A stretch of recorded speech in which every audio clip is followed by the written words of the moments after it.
in this world, good people are suffering more or bad people are suffering more? Good people are always suffering more. Yes? People who think they are good, they are simply a suffering. Isn't it so? Please look at this. Now, first of all, how did you become good? He's not okay, she's not okay, he's not okay, he's not okay, he's not okay, she's not okay. Compared to all these people, I am a good man. From where did you get the idea that you're good? Tell me. You have compared yourself with lots of people and you labeled everybody as bad. And now you feel good. Somebody who thinks he is very good, in his mind, nobody in the world is okay. The more good you think you are, nobody is okay for you. Is that so? Isn't it so?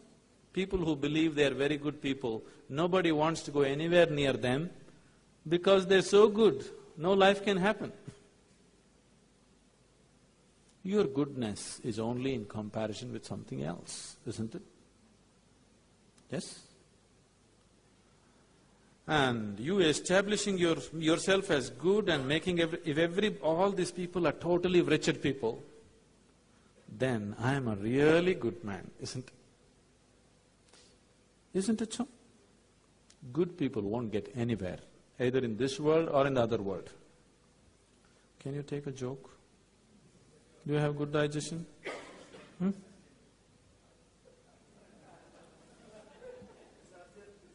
Huh?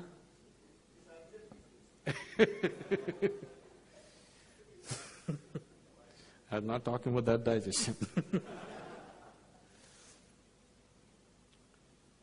One day, in his previous life, Shankaran Pillai was a good man. After a brief illness, he died. Being a good man, he naturally went to heaven. He landed up at heaven, there at the reception committee of the angels, opened his account book, page after page, good deed, good deed, good deed, good deed, good deed. Cover to cover, only good deed. Then the angels were in confusion. Then they came to Shankaran Pillai and said, Mr. Pillai, there's a little problem here. He asked, what is the problem? He said, the angels said, see here we have various kinds of accommodation in heaven, various levels of accommodation. One bad deed means highest heaven, sea front view. 2 bad deeds, next level of accommodation, 3 bad deeds, next level of accommodation, like this. But no bad deed, we don't have such a place. We really don't know what to do with you. You are the first man to come like this. Shankaran Pillai thought, what nonsense. In the world, nobody wanted to come near me because I was such a good man. I lived with the hope of getting to heaven, and even here problem.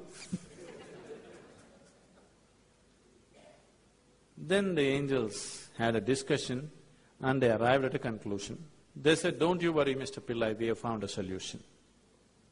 Your body is still intact there. We'll give you 3 hours of life. Just commit one bad deed, we'll put you in the highest heaven. Nothing is lost. Lo, Shankaran Pillai became alive here. Then he sat there thinking how to commit a bad deed. An hour and a half passed away. See, he's not like you, he has no practice.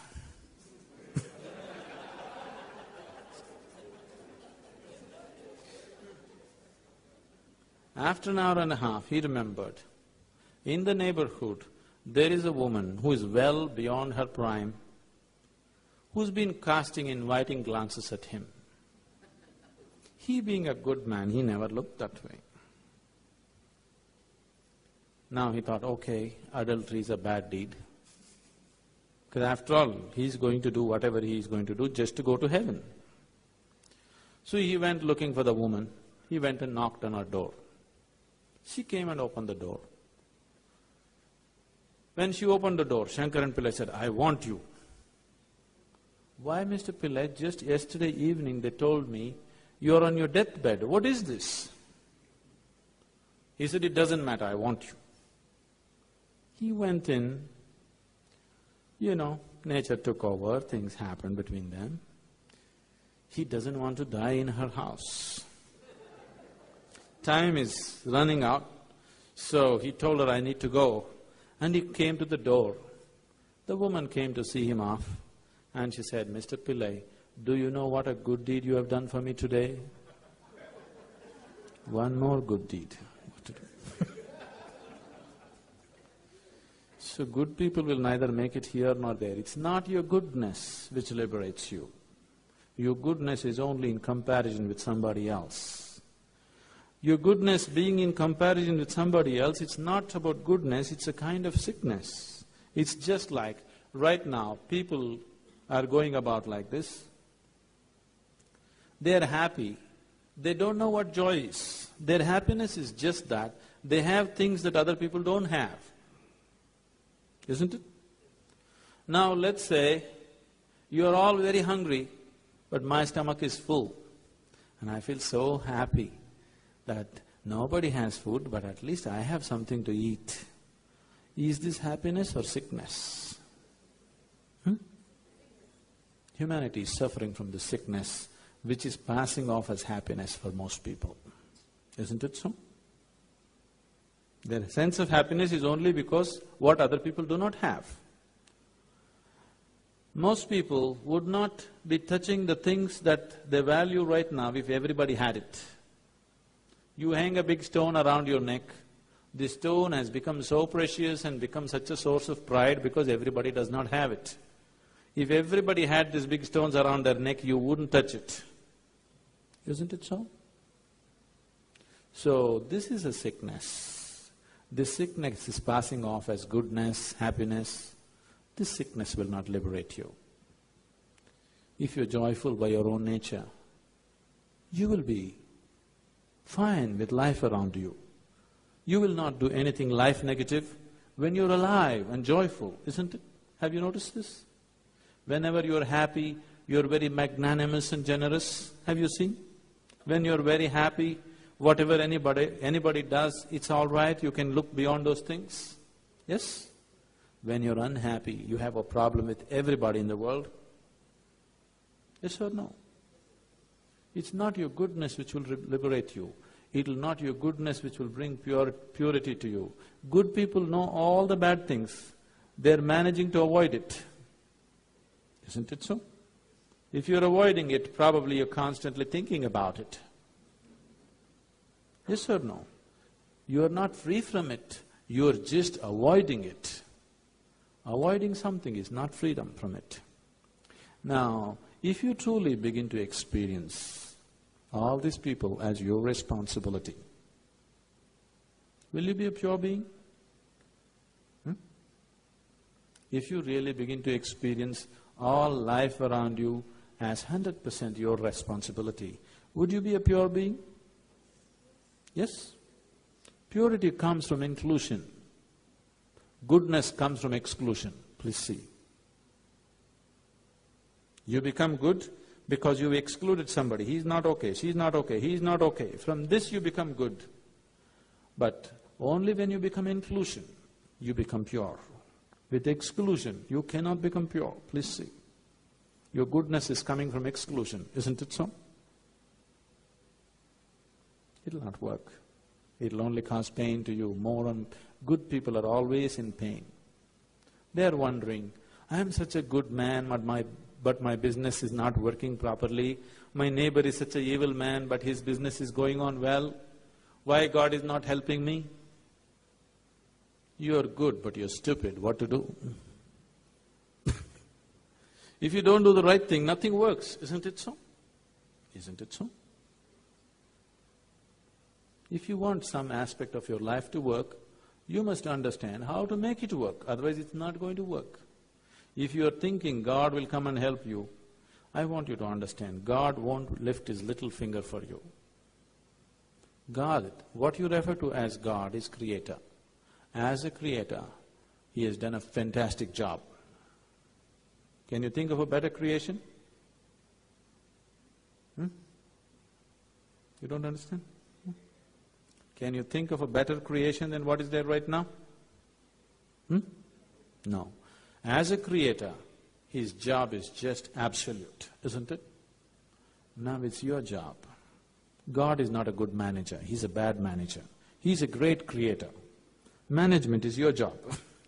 If you manage it well, it happens well. If you don't manage it well, it doesn't happen well. It's as simple as that. If God or divinity is there in everybody, why some people are good, some people are bad? If God is there in you, everybody should be good. So I'm asking, whoever told you God is a good man? God is not a good man. Is He bad? No, He's not bad. This good and bad is your problem. This good and bad problem is created by your mind because you have labeled everything as good and bad. This good and bad, right and wrong is all your nonsense, isn't it? What was thought to be very good 100 years ago is unbearable today. Yes? What you think is very good, your children hate it. Yes? So what is good and bad? It's your nonsense, it's got nothing to do with life, isn't it? Yes? What's good and bad is all your mental nonsense. It's got nothing to do with life as such. So don't put Creator into your categories. That which you call as the Creator is neither good nor bad. Right now, is electricity good or bad? Very good. Stick your finger into it and see. It's neither good nor bad, it's just energy, isn't it? You can make wonderful things out of it, you can make terrible things out of it. That's what you're doing. You can make this into something very wonderful, you can make this into something very terrible. It's your choice. Whatever you have made out of it, whose responsibility is it? Whose responsibility is it? If you see I am responsible, would you make this into a terrible thing? Would you? You thought somebody else is responsible, so you made something terrible out of it. If you see this is 100% my responsibility, would you make this into something terrible or miserable? Would you? No. You think I'm like this because my father didn't bring me up properly. I'm like this because my teachers were not okay. I'm like this because my neighbor did this to me. You are like this because you are like this, that's all. If you see this is 100% my responsibility, you will make this into something really wonderful, isn't it so? You think something else is responsible, so you are becoming an accidental existence.